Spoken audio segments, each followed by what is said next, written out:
नमस्कार। आज के इस एक्सप्लेनर में एक बहुत ही दिलचस्प और सच कहूं तो थोड़ी आंखें खोल देने वाली थ्योरी पर बात करेंगे, जिसे द डोपामाइन डेप्ट कहा जाता है। ये फ्रेमवर्क सीधा हमारी डिजिटल आदतों और हमारे अंदर के मोटिवेशन को आपस में जोड़ता है। तो बिना किसी देरी के चलिए सीधे इसमें डाइव इन करते हैं। आज की हमारी ये चर्चा इन 5 मेन पॉइंट्स के इर्द गिर्द घूमेगी। अदृश्य दिवालियापन से शुरू करके हम बायोलॉजी से जुड़े कुछ बड़े दावों को समझेंगे और फिर एक डेली रूटीन प्रोटोकॉल से होते हुए सेल्फ मास्टरी तक का सफर तय करेंगे। तो चलिए पहले हिस्से से शुरू करते हैं, द इनविजिबल बैंक्रप्सी, यानी एक ऐसा दिवालियापन जो हमें दिखाई नहीं देता। जरा सोचिए, इंसानी दिमाग लाखों सालों में कैसे इवॉल्व हुआ है। ये शिकार करने, मुश्किलों से लड़ने और चीजें बनाने के लिए डिजाइन किया गया है, एकदम हाई परफॉर्मेंस सर्वाइवल मशीन की तरह। लेकिन हमारी आज की रियलिटी क्या है? बिल्कुल फ्रिक्शनलेस, कोई संघर्ष ही नहीं, 15 सेकंड के वीडियोस और कभी ना खत्म होने वाली स्क्रॉलिंग। इस फ्रेमवर्क का सीधा सा तर्क ये है कि हमारा वो प्राचीन मेहनती दिमाग आज के इन सस्ते डिजिटल मज़ों के हाथों पूरी तरह से हाईजैक हो चुका है। और यहीं पर विल पावर बैंक का कॉन्सेप्ट सामने आता है। स्टैनफोर्ड की रिसर्च बताती है कि हमारे दिमाग के पास विल पावर यानी इच्छा शक्ति का एक लिमिटेड बैंक होता है। जब हम बस सस्ते डोपामाइन हिट्स के लिए स्क्रीन स्क्रॉल करते रहते हैं तो असल में हम अपने इस लिमिटेड बायोलॉजिकल रिसोर्स को तेजी से खाली कर रहे होते हैं। इसी प्रोसेस को द डोपामाइन डेप्ट कहा गया है। इसे ऐसे समझिए जैसे आप अपने फ्यूचर के मोटिवेशन पर एक बहुत ही हाई इंटरेस्ट वाला लोन ले रहे हो, वो भी बिना कोई असल मेहनत किए, बस डिजिटल रिवॉर्ड्स के मजे लेकर।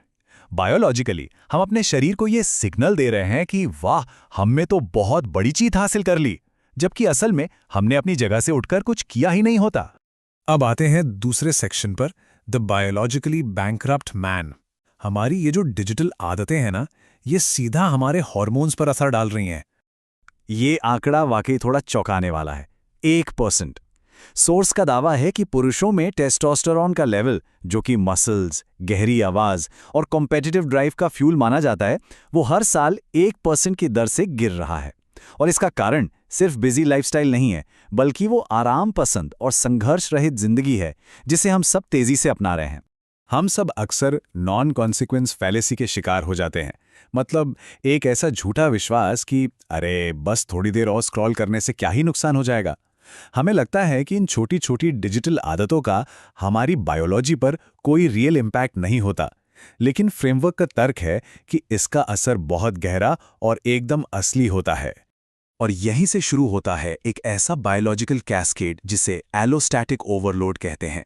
जब हम अपने दिमाग को लगातार डिजिटल कचरे से ओवर स्टिमुलेट करते हैं तो हमारा दिमाग अपने एग्जीक्यूटिव फंक्शन यानी सोचने, समझने और फैसले लेने वाले हिस्से की एनर्जी कट कर देता है। इसका नतीजा ब्रेन फॉग, हर काम को टालने की आदत और हार्मोनल क्षय। मतलब प्रॉब्लम ये नहीं है कि इंसान बस आलसी है, प्रॉब्लम ये है कि वो बायोलॉजिकली बैंकरप्ट हो चुका है। तो अब बात करते हैं तीसरे हिस्से की, द डोपामाइन टेस्टोस्टेरोन एक्सिस। ये वो थ्योरी है जो हमारी मेहनत, डोपामाइन और हार्मोन्स के प्रोडक्शन के बीच का कनेक्शन समझाती है। इसे दो बिल्कुल अलग अलग सिचुएशन से समझिए। एक तरफ है रिवॉर्ड विदाउट एक्शन। अगर दिमाग को बिना किसी मेहनत के डोपामाइन मिल जाए तो शरीर को हार्मोन्स बनाने का जरूरी सिग्नल ही नहीं मिलता। और दूसरी तरफ है एक्शन बिफोर रिवॉर्ड। सोर्स का मानना है कि जब हम इनाम से पहले कोई एक्शन लेते हैं तभी वो हार्मोनल टैप दोबारा ऑन होता है। इस पूरी प्रॉब्लम से निपटने के लिए अल्फा लॉजिक का एक सॉल्यूशन है जिसे फ्रिक्शन मैक्सिंग कहा गया है। फ्रिक्शन मैक्सिंग का सीधा सा मतलब है जानबूझकर मुश्किल रास्ता चुनना। जब हम अपने रिवॉर्ड्स के बीच में थोड़ा स्ट्रगल या फ्रिक्शन वापस ले आते हैं तो हमारा शरीर बायोलॉजिकल और साइकोलॉजिकल ग्रोथ के लिए मजबूर हो जाता है ना कमाल का कॉन्सेप्ट? तो अब इस बायोलॉजिकल कर्ज से बाहर कैसे निकलें, ये हम देखेंगे हमारे चौथे सेक्शन में, द रिक्लेमेशन प्रोटोकॉल। ये रहे इस टेस्टोस्टेरोन रिक्लेमेशन प्रोटोकॉल के 4 प्रैक्टिकल स्टेप्स। ये सारे स्टेप्स हमें एक पैसिव कंज्यूमर से हटाकर अपनी लाइफ का एक्टिव कमांडर बनाने के लिए डिजाइन किए गए हैं। इसमें शामिल है बोरियत का अभ्यास, पसीना बहाना, सुबह को एकदम एनालॉग रखना और अपनी लाइफ में फ्रिक्शन का ऑडिट करना। इन स्टेप्स की कुछ खास बायोलॉजिकल रिक्वायरमेंट्स हैं।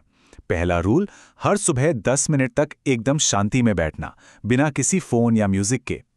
दूसरा, एक हार्मोनल स्पाइक क्रिएट करने के लिए 30 सेकंड के फुल पावर स्प्रिंट या जंप स्क्वाट्स जैसे विस्फोटक व्यायाम करना। और तीसरा, विटामिन डी और सेरोटोनिन को स्टेबल करने के लिए सुबह सुबह 15 से 20 मिनट बिना सन ब्लॉक के प्राकृतिक धूप लेना। इसका आखिरी स्टेप बहुत इंटरेस्टिंग है, द फ्रिक्शन ऑडिट। इसमें हमें अपनी लाइफ की उन चीज़ों को खोजना होता है जो काम को बहुत आसान बना देती हैं, जैसे सीढ़ियों की जगह लिफ्ट लेना या सोचने लिखने के लिए एआई का यूज़ करना। फिर हमें the hard way switch on करना है, मतलब जानबूझकर किसी एक आसान सुविधा को चुनकर उसे अपने लिए मुश्किल बनाना है, ताकि हमारी मेंटल टफनेस और क्रिटिकल थिंकिंग वापस आ सके। अब हम आ गए हैं अपनी आखिरी सेक्शन पर, सेल्फ मास्टरी और आइडेंटिटी। देखते हैं कि ये पूरा फ्रेमवर्क हमारी लॉन्ग टर्म पहचान को कैसे बदल सकता है। यहाँ सोर्स दो बहुत ही अलग आइडेंटिटीज को कंपेयर करता है। एक तरफ है हार्मलेस रैबिट, यानी एक ऐसा इंसान जो बस टेक कंपनियों का पैसिव प्रोडक्ट बनकर रह गया है और इंतजार कर रहा है कि कोई आकर उसे बचाए। और दूसरी तरफ है डिसिप्लिन्ड लायन, जो अपने टाइम और अपने दिमाग का पूरा कंट्रोल खुद लेता है और अपनी कहानी का मेन कैरेक्टर बनता है। ये कोट इस पूरी थ्योरी को एकदम परफेक्टली समराइज कर देता है। आदतें भविष्य की पहचान के लिए वोट हैं। बिल्कुल सटीक बात है।